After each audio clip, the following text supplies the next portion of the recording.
এমন অনেক দিন গেছে আমি অধীর আগ্রহে অপেক্ষায় থেকেছি।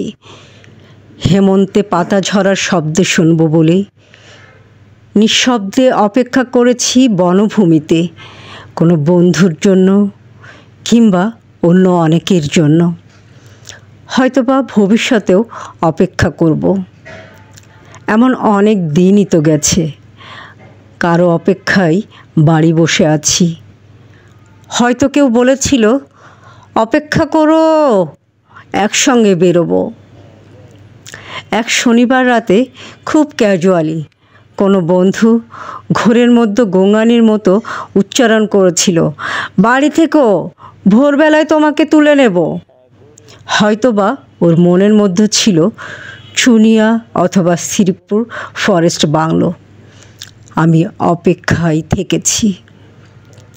যুদ্ধের অনেক আগে একবার আমার প্রিয় বন্ধু আলোক মিত্র ঠাট্টা করে বলেছিল, জীবনে তো কিছুই দেখলি না নুজ্জপিঠ পানশালা ছাড়া, চল তোকে নিয়ে দিনাজপুর নিয়ে যাব। কান্তজির মন্দির ও রামসাগর দেখবি, বিরাট গোলাকার চাঁদ, মস্ত খোলা আকাশ দেখবি, পলা ও আধিয়াদের জীবন দেখবি। গল্প টল্প লেখার ব্যাপারে কিছু উপাদান পেয়েও যেতে পারিস। তৈরি থাকিস, আমি আসব। আমি অপেক্ষায় থেকেছি।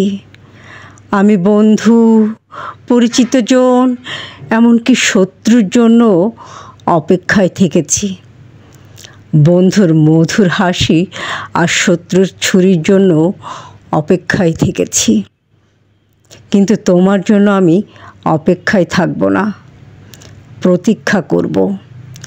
প্রতীক্ষা শব্দটি আমি শুধু তোমারই জন্য খুব যত্নে বুকের তরঙ্গে তুলে রাখলাম। অভিধানের শব্দ দুটির তেমন কোনো আলাদা মানে নেই, কিন্তু আমরা দুজন জানি ওই দুই শব্দের মধ্যে পার্থক্য অনেক।